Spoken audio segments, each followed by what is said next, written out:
Matayo Uiagalelei has the size, strength, and frame to be an impact starter in the NFL, but inconsistencies in his game will keep him from his high ceiling.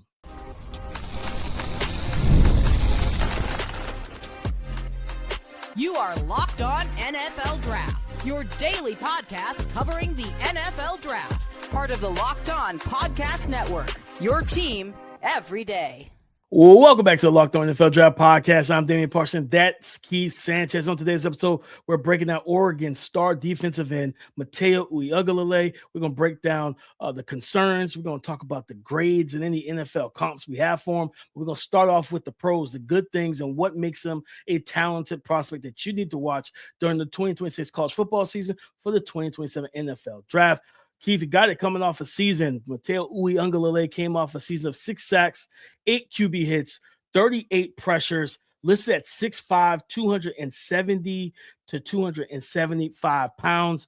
This is a big, strong, and physical player, Keith. What stood out to you? What's the things that really you love about his game? We've talked about him a lot on this pod over the years since he stepped on campus. What do you like about his game, Keith? Yeah, I think that there's flashes of dominance, right? And the dominance comes via when there are reps on film where the combination of size, athleticism, and strength all come together to where the 6'5", 270 appears to be overwhelming for offensive tackles. And I think that's the part that you buy into and why he's in the first round conversation, because if you get that consistently, then you potentially have one of those dominant edge rushers that projects to the NFL, right? So I think I look at that and I say, hey, okay, like the highlights, his highlights are really good because you can see the combination of the athleticism, the speed, the power, the strength, the length overall, and then getting to the quarterback. And in that, you're like, hey, if I could get that's a dominant football player that's going to be tough to block in the NFL. No, 100%. I think he's, with his wingspan and looks like he has really good, really long arms. When you have that power, you'll be able to convert that speed, that quickness and speed off the ball, run through the chest of a tackle, collapse them just with power with the bull rush and power rush. Like he can get to the quarterback that way. Man, he has a, it's not a counter, but he has a little spin move, an inside spin move that he'll use that is very tight and fluid. And I'm like, for 6'5", 270, 275, I didn't expect to see that in his bag. You know what I mean? It's like seeing the power forward work the post, you know what I mean, with the spin move. I'm like, the footwork was good. He like the D-line coaches teach you, ice pick the back of the tackle. He did that. He got to the quarterback. And for anytime you see big guys, you owe it. I don't know, Keith, if you're like the same way. I know I always ask before when I see big edge rushers, can you get to the quarterback quickly? That's always my question. Because like if you're like if you're a slow cooker, you know what I mean? Yep, it's a slow burn rush. Yeah. Let me put you down inside, let you rush against some guards and stuff like that. We need that. I want that edge pressure to be quick, to be sudden and explosive. You know what I mean? But he showcased the ability when you be able to spin counter or double hand swipe, things like that. It allows you to be able to win quickly once you can knock down the offensive tackle's hands. I always talk about it, clear the hands, you clear the man. You know what I mean? Like once you knock down the tackle's hands, they can't recover 9 times out of 10. So you see that power with him. He's a strong run defender, Keith. He stands up. He's in a 2-point stance. He's in a 3-point stance sometimes, but he plays with a really high motor too.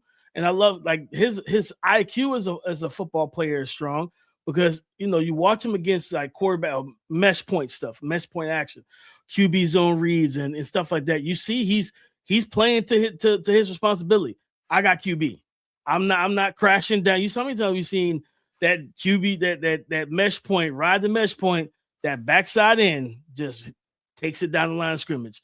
Quarterback pulls the ball, and now he's upfield 20, 30 yards for a big play. He does a good job keep making the quarterback hand the ball off and not crashing down the line of scrimmage until he's a see ball, get ball type of guy too. So it's a lot to like about Matayo physically, but also to me from a mental and football IQ standpoint. This is a smart football player, Keith. Yeah, without a doubt. And I wanted to hop on the versatility part because of his size, right? I think that's going to play a factor a lot into potential his draft projection, just because when you look at it like, okay, cool, 6'5", 270. I mean, you're not far off from being a 3-4 defensive end, right? Like, and some teams may be able to project you like that. And then also teams that run multiple fronts, right? And like to do different exotic things with their defensive lineman up front. He has that opportunity. And I think what you said is true. And you have to kind of take in the understanding of, you know, his family, his background, right? Like, this is a heavy football family. So yeah, I expect him to have pretty good overall IQ because he's been around the game so much and at different levels, right? And at a very high capacity. So you're getting a high profile player, but you're getting a player with versatility and then the upside to do multiple different things. And the size, listed size at 6'5", 270, is very attractive when you're talking about projecting him forward. Absolutely. I mean, like I said, that size, the length, the motor, all the things that he has, those intangibles that you can't teach. You know what I mean? Like, it's just it's how you're wired, it's how you're raised, whatever the case may be. Like, do you have it or do you don't? Right? You know, we always talk about, I'd rather have a player that plays with aggression, that I can just kind of tell him, hey, let's dial it back a little bit, man. Let's dial it back a little bit, and we coach that to where you're playing with more controlled aggression, rather than somebody who doesn't play with aggression. When you need him to be aggressive. I like the way he plays. Is a big physical guy, and to me, Keith, I still think that there, and we'll talk about it, there's still some rooms and areas for him to grow. But I think, truthfully, for teams that want to run, I think the multiple fronts, like you said, I think teams that run the even front, that 4-man defensive front, I think they'll love to have him as a strong side defensive end. You know what I mean? Have him outside shade of the tackle, being able to play one-on-one in the run game, use that the arm length and the strength to be able to lock out, peek, shed, find the ball, disengage, and get to the ball. He's going to do a great job of it. That run, to me, I think you mentioned this yesterday.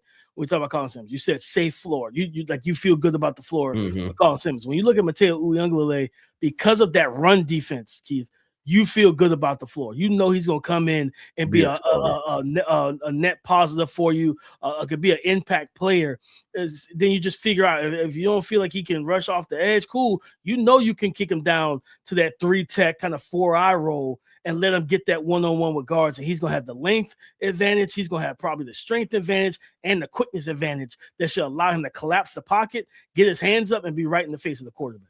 Yeah, and DP, and listen, by the time he hits the draft, right, this would be a guy that had 4 years of playing college football, right? It'll be the 2023 season, 24 season, 25, and the 2026 season. So you're getting a guy with a lot of experience on his hands. That I think, to me, when I look at Matayo, I see a guy that, with everything that he has, should plug and play to be a instant NFL starter, right? Like you should be able to draft him and then put him on a defense, and he should be able to instantly be able to make a difference for you because of the like we said, the background plus the experience, the play experience, plus his physical tools. So I think I agree with you with the floor part. That there's a floor there that you like, okay, a level of comfortability of saying, hey, you know what? I kind of know what I'm getting as a baseline, and I'm comfortable with that. DP, let's do this, man. We talked about the pros of Matayo Uiagalelei. Let's talk about the concerns, right? What are potentially preventing him from being a top 10 pick? He has the measurables, the 6'5", 270, but what could be holding him back, and what do we need to see from him for him to reach that next level and that next tier of elite college football prospects? Let's discuss that coming up next. Today's episode is sponsored by Square. If you've ever tapped to pay and thought, whoa, that was fast, it was probably Square. Whether you're selling lattes, cutting hair, running a packed game day spot, or managing a design studio, Square helps you run your business without running yourself into the ground. Square is the platform behind the scenes of so many businesses you already love. One connected system to take payments, manage inventory, run payroll, and track it all in one place. And businesses using Square Online earn 36% more revenue on average. There's nothing worse than missing a big play because you're stuck waiting to pay. The spots that run on Square never have that problem. if you're starting a business or running one that deserves better tools, Square helps you sell, manage, and grow without slowing down. Right now, you can get up to $200 off Square hardware at square.com/go/lockedonnfl. That's SQUARE.com/GO/LOCKEDONNFL. Run your business smarter with Square. Get started today. Again, run your business smarter with Square. Get started today.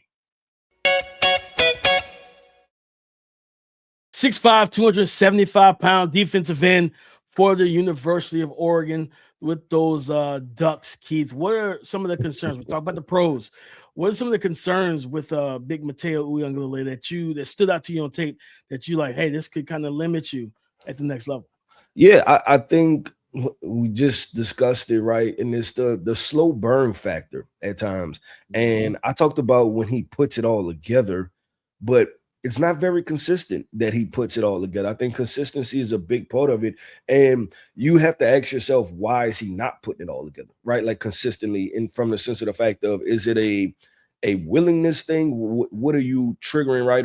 Or is Oregon making you play the run game first, right? Like what's going on to where I get flashes of this, athleticism, hand, speed, power, conversions, things like that. And then I'm like, and then there are reps where it looks like just kind of going through the motion at times, right? And so I think that part is going to have to be flushed out, and it's definitely a concern overall, because when you look at it from that perspective, you start to get into the conversation of, okay, and we discussed the pros part of this, right? But the other side of this conversation, that you have a pretty much a baseline of who he could be, right? And you feel comfortable with that. That's sufficient enough to be an NFL starter in NFL. His, the floor or baseline for Matayo Uiagalelei. But the other conversation of is like, okay, cool, drafting you top 10, top 15, you typically, if you're drafting an edge rusher, you want him to have the pass rush upside. That I feel like this is a 10, 12, 15 sack guy per year. And if I don't feel like you can be that, then where do I draft you then, right? Like it's hard for me to make a case to draft you that high as an edge rusher. I understand a defensive tackle, right, or something like that. But as an edge rusher, if I can't feel really comfortable with you giving me double-digit sacks per season, then are we talking about a different round versus the first round? No, 100%. I'm with you, Keith, and I think that's the consistent inconsistencies. Like, you want to see that end in 2026. You want to see him be more consistent from snap to whistle, to from week 1 to whenever their season ends. You want to, because like, again, when you see him, Keith, I haven't said in a long time, but my hop off the bus guys, right? Those players are you looking like, man, that's a football player. Like, you know what I mean? That's how fans really think about guys. They're like, man, he's 6'6", he's too, like the Tyree Wilsons of the world, those big guys, long arms. They look physically gifted. They look like they're gonna wreck the game, right? But then you turn on the tape and you don't see dominant play, or you see just sparks of it, like just not enough. It leave you wanting more. That's how I feel about with Matayo. I'm like, man, you're 6'5", 270, almost 280 pounds. I want to see more dominant reps from you on a consistent basis. I want to see you attack with a plan, with the technique, and with the overall ability and the mentality that guy across from you has no business blocking you. And I'm not talking about some small school. Yeah, those small school programs, their tackles have no business blocking you whatsoever. I expect you to dominate those. But when you in the game against Indiana, you playing against Ohio State, if you see a Michigan and hey, those tackles are more than likely 4 and 5 stars as our defensive line. Now it's good on, it's iron versus iron, and it's a situation of who is going to outlast the other. Those are the games I need to see you step up and be the dominant force that I believe you can be. And I think that's my main thing with him.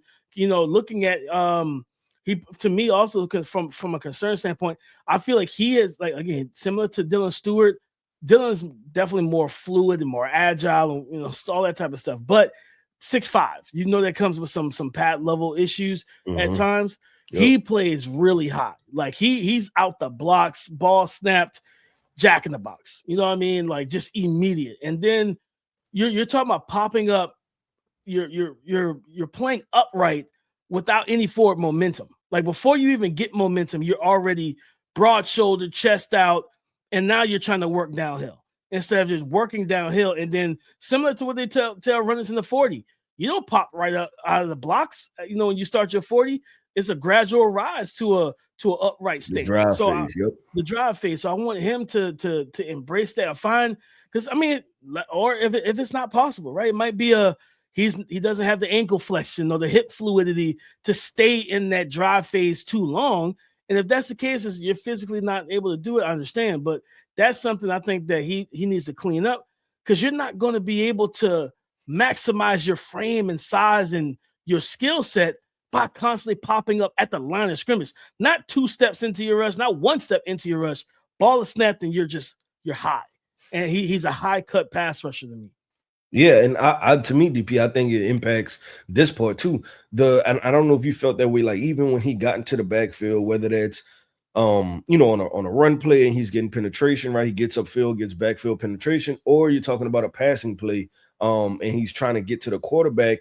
There were missed tackles, and I thought that it was via change of direction, but it was because he was so high, right? Like that to me, there were times where, and I'm trying to be descriptive in this, to where he's approaching somebody, and then that person, whether it's quarterback or running back, just moves out the way, and he's the guy kind of stuck trying to grab with one arm, right? And the people are evading him, and like you said, because he's so high cut, in tall too, right? Like it's kind of, one, easy to get under him because he's usually taller than everybody else, but 2, the change of direction part doesn't allow him to be in position to put his feet and plan and redirect. And I think there were missed opportunities and sacks and things like that because he played with such high pad level.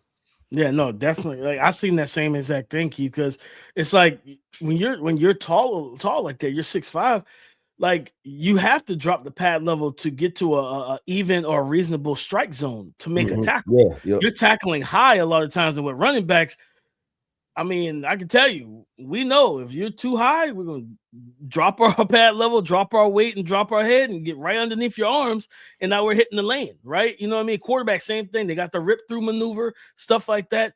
And if you're fighting through, like, it's different if if you've cleared the tackle and you're just unabated to the ball. That's a different ball. That's a different situation. But when you're still dealing with a tackle trying to wash you around the edge, around the arc, yeah, like your pad level being high like that, then you also put yourself in position when you're trying to reach for the ball, if it's trying to get to the quarterback, grabbing horse collar, face mask, like you open yourself up to unintentional penalties as well. So I just think that definitely he's got to lower that pad level.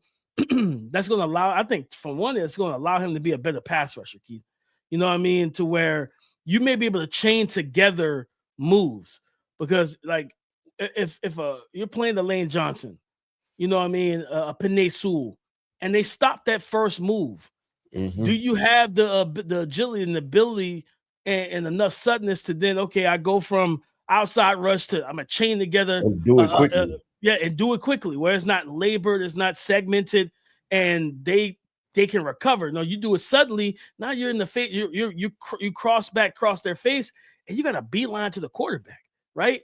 So it's more ways to get to the QB, and I want to see him just to display that he has a bigger back. I think his counters right now are limited. Yeah, no, I agree with that. DP, let's do this, man. Let's go ahead and get into it. Let's talk about these draft grades, right? What draft grade do we have for Oregon edge rusher, 4th-year player, Matayo Uiagalelei? What draft grade do we have for him heading into the 2026 college football season? Let's discuss that coming up next.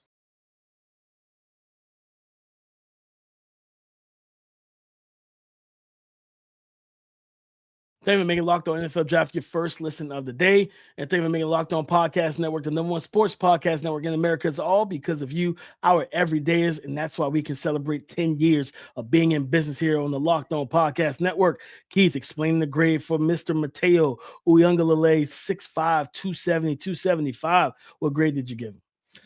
I gave him a 2nd-round grade, DP. I gave him a winning starter, productive starter, baseline starter, type of grade, and that's the projection I have for him. And when I think about him, DP, I think this is the perfect segment for us to kind of like flush back some of this stuff, because I've been thinking it all show, right? there's an element of history of this profile not necessarily developing into being a high profile edge rusher. Like when I think of, and was that last show or this yesterday's show, I think, when we talked about Yator Mas Gratos, that was one. AJ Epinesa was another. Taco Charlton was another. You mentioned Tyree Wilson. There's quite a few names, DP, where you was like, okay, I love the size, I love the length, but the film showed that elite quickness wasn't always there, and there were slow burn type of rushes, and then that translated to the NFL to them not being highly impactful edge rushers, right? And I think that's the part that I'm going to have to work through with Matayo. To me, I think of teams like the New England Patriots, right? And New England Patriots of old that ran multiple fronts, and they had quite a few guys that kind of lived in that 260, 265. And were they getting 15 sacks a season? No, but they put them in position to kind of live in that 8 to 9 sack. Like I think of, is it Dietrich Wise, I believe? Yeah, Dietrich Wise, yep. Yeah, and they had another edge rusher too. I'm gonna remember his name, but just kind of live in that space, right? Where's that 8 to 9 sack per season, and I think that's where you would want to project him. But also, like I said, does that show a first round prospect, or is that more second? And then be completely honest, DP, there's some third round film, right? Like he has third round film out there, on tape and stuff like that. So that's why I came in a second round grade. And I think it's going to be interesting to see how this continues to unfold. Yeah, kid, that's why I kind of landed with him. I gave him a top of the third, late second round grade. Kind of right, kind of in lockstep with you. Like I said, there's some games where you're just like, yeah, this isn't it. Like, you know what I mean? It gives you the worries because there are that archetype of edge rusher, in terms of getting to the quarterback and being a sack artist. It's not always there. Like if you're built to, like, it's different when you're 6'5", 275, 280, but you're some ridiculous athlete with a first step and a fluid. Like he's high cut. His hips are stiffer than you'd like, but again, he's almost 280 pounds. So that kind of comes with the territory, Keith. And so I gave him top of the third, late second, early third. I was looking at some of like body types, Keith. He plays for the Chicago Bears, Dayo Odeyinga, guy that plays the run well. I think in his career he's got 17. Is that the guy that came from the Colts, like came from Vanderbilt? Yes. Is that who you're talking about? Yeah. Okay. Yep. Played at Vanderbilt. Played 4 years for the Colts. His best year he had 8 sacks. That was 2023 and everything. But like he's not a high sack guy. Yeah, like, he can get pressure. He plays the run pretty well also, but the ceiling is limited, right? In terms of what you expect from him from a passer standpoint. And I think about that when I look at when I look at Matayo, does he fall in, and I don't know, he might be a better athlete. I don't know. Remember Michael Clemens from Texas A&M, another guy 6'5", 270, 280, and things like that. I don't think he's ever really been a much of a sack guy in the NFL as well, but he had the physical ability and tools. So I think Matayo, good player, can definitely be a guy that can be a winning starter, like you talked about, a guy that can be an impact player, a winning starter, and help your team. He just may not be, which again, off the edge, he may not be a 8-10 sack guy. But if you reduce him, like if you play, that's why I'm not gonna lie, kid, I kind of liken him more into a even front team where he plays the defensive end spot because he's going to be so good against the run, and that floor is high as a run defender, and then reduce him down as a 3-eye 4 tech at 275, 280 pounds, and let him collapse the pocket. Because again, even if he doesn't have 8-9 sacks, you have 5 or 6 sacks rushing from the interior, but you got pressures from there. Your hands are up. You're batting passes down.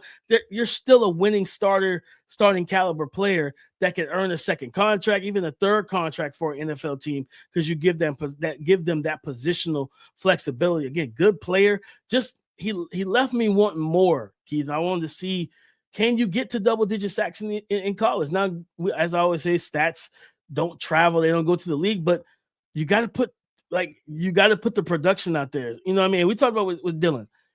All right, cool. Dylan only had 4.5 sacks, but we watched the tapes like, man, South Carolina wasn't in a lot of these games, and the game script really disrupted that. Talk about he had almost 60 less pass rush attempts in 2025 than he did in 2024 as a freshman, right? That goes to game script conversation. Well, what if we turn the table for Mateo and his more physical ability of, man, his hips aren't that fluid. He's not a quick twitch, explosive athlete. He doesn't have a bunch of counters. And it's like he's just limited. And then that makes it a situation where you go from, hey, we're somebody we want you to play on the edge full time to we got to find different ways to get you create advantageous matchups to get in the backfield. Yep, no, I agree. I thought of another name, right, that was in that in this guy probably gets labeled as bust, and I'm not trying to put Mateo in that conversation. It's just the same type of body types and archetypes and concerns. Cleveland Farrell, right, coming out of out of Clemson was the same thing. So very interesting. But I did think of a player, DP, that I think it could be a fairly decent comp and a career trajectory, right? Like, because I'm not trying to speak in a negative context. It's more so just trying to paint the proper picture. I thought of Greg Rousseau. Out of Miami, and they're very similar when it comes to size. He's listed as 6'6", 265, right? This was a back end of the first round guy, spent his entire career in Buffalo. And then you look at sack production, right? He had 4 sacks his first year, but he then to finish out the rest of the years, it was 8 sacks, 5 sacks, 8 sacks, 7 sacks, right? And I could very well see Mateo living somewhere in that range. And then also they use Greg in multiple different situations, and he's been scheme versatile as they went through. I don't know how many defensive coordinators did they go through, or just different type of defenses and moving stuff around. And we talked about the different things they did with AJ Epinesa and trying to find a bigger defensive line, stuff like that. So I thought of Greg Rousseau as a potential comp in a career trajectory comp. I like that too. I like that one as well. I got another one. This one's high-end one. He's a Super Bowl champion, Justin Tuck with the Giants. Justin Tuck was 6'5", 270.